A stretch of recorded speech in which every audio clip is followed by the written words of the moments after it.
Ladies and gentlemen, let's bring in Mike Cozzi. Morning, Mike. Good morning. Well, interesting night last night. Yep. You know, the game, as far as I'm concerned, turned on this play, okay? I'm going to play it for you, all right? I mean, yeah, I know which one. Everybody says that. But actually, I'm not sure that everybody's going to say the one I'm going to play, but I'm going to play it for you anyway, okay? Altuve getting thrown out at home. No, that's not it. Okay. That's to me it wasn't, and I'll explain why. Here's. So with one away, here's Tommy Pham. The 2-2, and Pham drills this one deep left center. 1-0 Rays. The first score, I mean... the first innings was the whole game. Yeah, the first inning, because they had 50,000 people there, which they never do, first of all. And it was loud, and they got off to a lead. Altuve, he that finished off the game, I think, when he did that. But when he ran into to being out. But it was an interesting game to watch. I think we had a power outage somewhere in the phone system. Okay. But yeah, I mean, I just thought, getting off to a quick start and getting a lead just did a lot for them. That's all, in that game. Getting a lead helped, but Verlander being back on 3 days and not having any command of any of his pitches was the big part. Now, Tampa Bay took advantage of his weakness, and that was pretty much it. Now, do you think they left him in too long because he ended up throwing 90 to 100 pitches? No, because they didn't want to decimate their bullpen because they have to go forward, hopefully. Yeah. So they did the right thing because even with Verlander's meltdown, they only gave up 4 runs. Yeah. They didn't hit. They had a lot of opportunities. Altuve made a big mistake trying to score on that ball because they were down 3-0 on a time. There was only 1 out.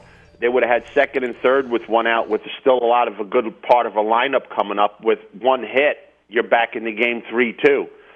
With him getting thrown out at home, which took an absolutely perfect play to do, they had a man on second and 2 outs. So it changed the whole situation of the game.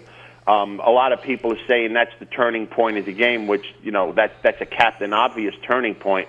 But the turning point of the game was the start of the game. Yeah. When they shouldn't have pitched Verlander with 3 days rest. They were up 2-1. Whoever else they would have pitched would have been enough if they hit the ball, which they didn't. So even Cole could have pitched last night, and they would have probably lost the game because the bats didn't show up.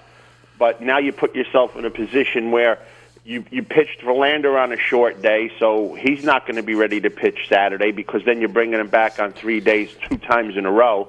Cole's pitching Thursday, so he's not going to be able to pitch Sunday. So what happened here is you really set things up real nice for the Yankees because you're not going to have your rotation the way that you wanted it to have as you go into the series. So they really painted themselves in a corner. They'll beat the Rays tomorrow night. You're going to hear all this stuff, David and Goliath. It's a one-game thing. I still think Houston beats them on Thursday night. But what you did was you really put yourself in a bad position for the next series.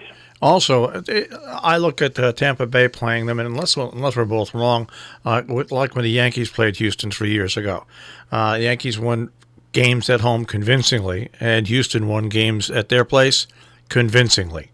Unless that changes, Tampa's not a bad team. No, Tampa's a good team. Tampa has, besides Houston, the best pitching in the American League. Right. And they can shut you down at any time, and that's what they did with Tampa Bay, with Houston the last 2 days. But Houston has the pitchers to match it. Greinke pitched bad the first game early, and they took advantage of it. And last night, so did Verlander. So Houston could have went to other pitchers for last night and set themselves up for Verlander to go deep Thursday, if there is a Thursday.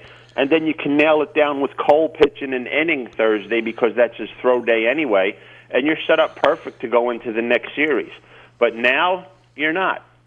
Like you said, Verlander threw 90 pitches, but he had to go as deep as he could because you didn't want to decimate your bullpen because then you really screwed up. So now it is what it is. They'll go to Houston. In all likelihood, they'll win. Could they lose? Anybody could lose at any time, but you really didn't set yourself up going forward in a good position because your number one, your game one pitcher is going to be Greinke, and that's not the way Houston wanted to start the series.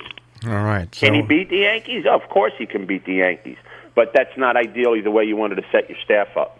All right. All right. So now tonight there's two game fives tonight, right? Yeah. Yep. Tonight. Excuse me. Both St. Louis plays Atlanta in Atlanta at 5:00, and then after that, Washington plays L.A. at 8:37. Again, everything geared to the East Coast. The Dodgers playing at 8:37. That's fine for you, for me. But for the people that live in the West Coast, it's not. It's a 5:30 start for them, too. So why not have Atlanta start at 7 and have the Dodger game start at 9:30, say? Yeah, I agree with you. I mean, it's ridiculous. And it's going to be a great matchup with the second game between Strasburg and Buehler. Those are the two best pitchers for each team right now. But don't discount this pitcher for Atlanta. The three pitchers Atlanta have that are very young, they're the best young pitchers in baseball. And Atlanta's staff is going to be real solid for a long time. They're at home. This kid threw a real good game first time out against St. Louis. I'm expecting it again today. Could the Cardinals beat the Braves? Well, of course they can, but I'm expecting the Braves to throw a real nice pitch here tonight and get that done in the Washington-L.A. game. If Strasburg pitches the way that he pitched in Game 1, the Dodgers are going to be done. All right. Anything else to talk about in sports? I don't think there's a heck of a lot elsewhere. Hockey's starting up, and I dread tomorrow. No football today, thank goodness. I dread tomorrow. Who's playing football tomorrow? Tomorrow night, it's Thursday Night Football. Who's playing? You really want to know? Yeah, I want to know what kind of garbage game they got for us. The Giants at the Patriots. Hey, you know what? Let me ask you a question. Sure. What's the Giants' record right now? 2-3. 2-3? Yeah.